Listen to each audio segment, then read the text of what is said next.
We're going to interrupt this playthrough to talk about 3D printing, what it takes to get these trays printed well. This is a third generation design. Started originally with the Dark Quarter, and we expanded it to go work with Stalker, and now it works great with Odalin. That said, it is an engineering grade print on consumer grade hardware. You see these nice rounded edges, these nice hexagons?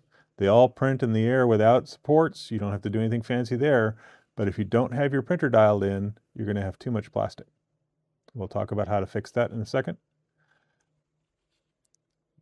The idea, though, is I want you to be able to recombine these trays at any combination of miniatures you want as you play through the game, so that you have access to the enemies you're fighting. You fight these guys a lot in the beginning, you don't tend to see them for a long period of time, and then you see them again later. But the later that you see them is different based on the stuff on the other side. So I alluded to earlier, these are a little challenging to print. And the way I solve that is I have a Villain Miniatures tray sizer. And I'll talk about this too, because this is something else I haven't mentioned yet to date. All trays have what goes in them listed on the bottom, what version they are, and where they go in the box. So these hold our current turn tokens, our D20 dice, and our cubes, and what version the tray is. So D20 dice, cubes, and the current player indicator, this guy, right there. So now you know how to load the insert. Everything is labeled on the back. Everything is labeled where it goes in the box. I'll show you how to do that in a second. If you've ever played Battleship, you already know how to do it. Imagine 3 columns, A, B, and C, left to right, and 3 rows, 1, 2, 3, top to bottom. So B1 is in the center top, where the dice box is. The idea is if it can stack on top of something, it'll stack on top of something. It's flat on the top, it wants to be on the top of the stack. And then you just look at where the letters are, and that tells you where the corner of the box goes. It's very straightforward.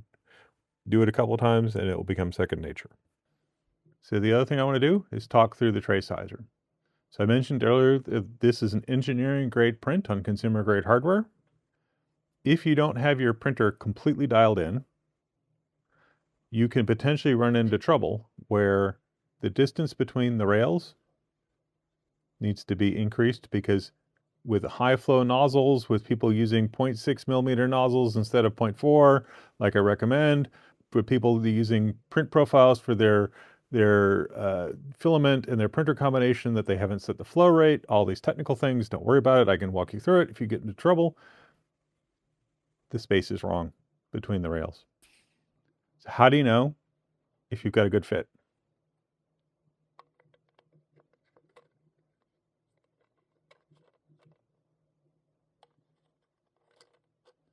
Well, that's a good fit. If you turn it upside down, they hang off by, a millimeter or so. They wobble around a little bit, but they don't go anywhere. I'll show you a bad fit.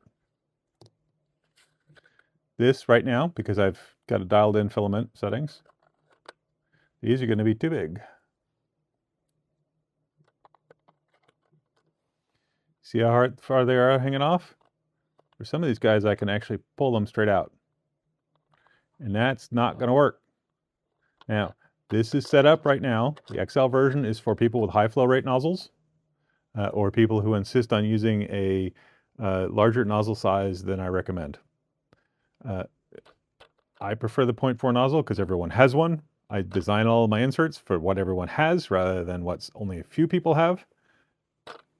Please print the tray sizer. Test your print before you commit to printing a bunch of these trays, because these trays, these take a minute to print. These aren't small. And I'd hate to have you get a bunch of them printed and be frustrated that things aren't fitting, when there's an option in the same folder with both STLs and 3MF files that you can have just clicked on and used one of those instead. That was the two things I wanted to make sure everybody understood about the 3D printing is tray sizer and the really cool way that everything is labeled and you can use it to easily find where everything goes in the box. And the version numbers really help. And the reason why the version numbers are there is because of people like you. These designs and ideas come from suggestions and feedback that people that have used my inserts have given me. Feedback is the lifeblood of creativity. I love it to death. I will take every grain of comment seriously, and I'd love to hear what you have to think about this stuff and your experiences with it.